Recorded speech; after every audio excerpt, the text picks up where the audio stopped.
Wherefore, Part 8. Tasha is embarrassed. She has his shirt, but not his name. She knows where he lives, but does not have his phone number. This man she has kissed and seen naked and woken up next to in a dewy field. How did she not get his name? What was she thinking?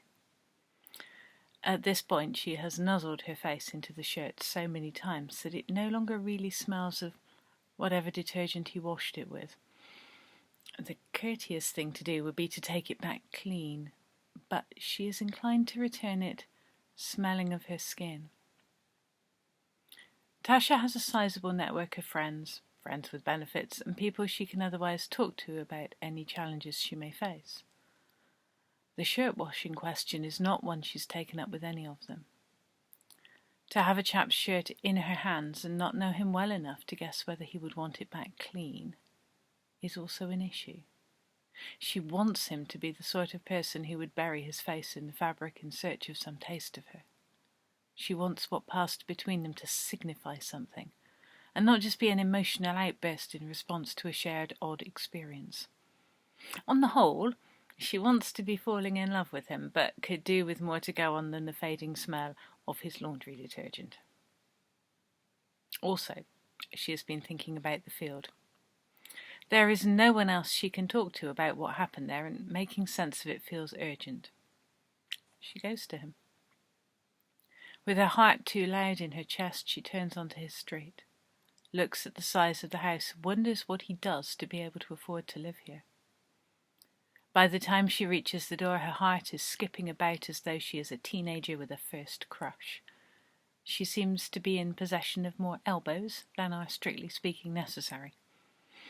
There is no organising her face into some kind of rational grown-up expression. She is a grinning idiot, and it cannot be helped. Tasha rings the doorbell, waits, frets. He opens the door, and there is a moment before he recognises her, during which she can see a great deal of weariness in his face. The transformation is swift and dramatic and fills her with courage. "Come in," he says, holding the door open, "if you want to, that is." She is all smiling, blushing, too many elbows, where even are my feet, but she makes it over the threshold without looking too clumsy. They stand in the hall and look at each other. She is a puddle on the inside, and no coherent words form in her mouth. "I don't know how this works," he says. She is not sure which bit of "this" he means. So much makes so little sense. She puts her bag down and looks at her hands. Looks up at his face again. Wonders if she could ever get used to the effect his eyes have upon her. She steps in, a hand on his shoulder, kisses his cheek, friendly but not pushy, she hopes. So we are kissing," he says, and the tone sounds amused and a bit arch. But there is only sincerity in the way his hands settle on her waist, and there is hunger on his lips, and she chooses to trust this more than his words. Time holds its breath for them.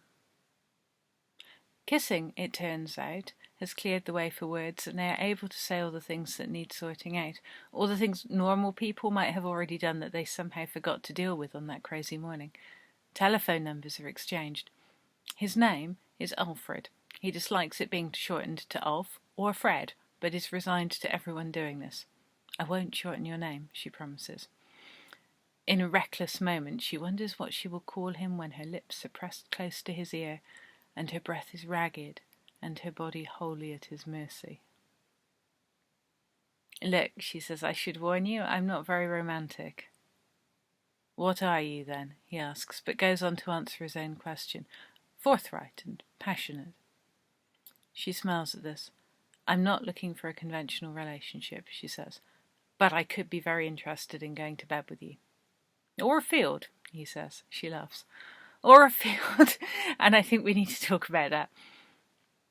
They sit in the kitchen with candles and tea for anchors, and Tasha talks about the field. It has occurred to her that both times she woke up there were mornings after a full moon. "Do you think that means we're werewolves?" he asks. Tasha shakes her head. "Hopefully not, but maybe something a bit like that. I found my shredded clothes the first time. We both showed up naked last week. Something weird happened to us at the full moon. Twice, in my case. I don't think I've been bitten by anyone recently, Alfred says. Well, whatever kind of rampage we went on, I don't think we've killed and eaten anyone, so that's something. There was no blood either time. That's probably good news, he says. So you're taking this seriously as a supernatural happening? I'm considering it, she says, but I want more data. The more data Tasha specifically has in mind pertains to the next full moon and what might then happen. She has no intention of being caught out a third time if there really is something going on. To further complicate matters, she has established from the internet that the full moon will be overhead during the daytime. What will this mean? Never seems to be an issue for werewolves, Alfred points out. Yes, says Tasha, but that field is right next to the road and has a footpath in it. I do not want to be unexpectedly naked there in the middle of the afternoon, do you? He concedes that he does not. Can you get out of work? She asks. He can. There is a lay-by at the top of the field. Alfred has a car which can be parked there with clothing in it. They will wear clothes they do not much care for, just in case. They will sit out in the field and try to find out what, if anything, the full moon is doing to them. This all feels quite mad, Alfred concedes. I think there's a reason for that, Tasha says. It is bonkers, this whole setup. We're all mad. But I want to be the sort of lunatic who knows what's going on. Lunatics, he replies. She does not know him. Does not know the first thing about his thoughts and feelings, and yet here the two of them are, planning for the eventuality of getting naked in a field together in a few weeks' time. Tasha's usual approach is to jump people she knows and likes. She does not really know how to court someone from scratch like this. How do people do that stuff? In the normal scheme of things, if she doesn't know someone well enough to feel comfortable asking if they'd like to spend a couple of hours in bed with her, it's not even an issue. Normally, she only gets naked with people she knows she gets on with.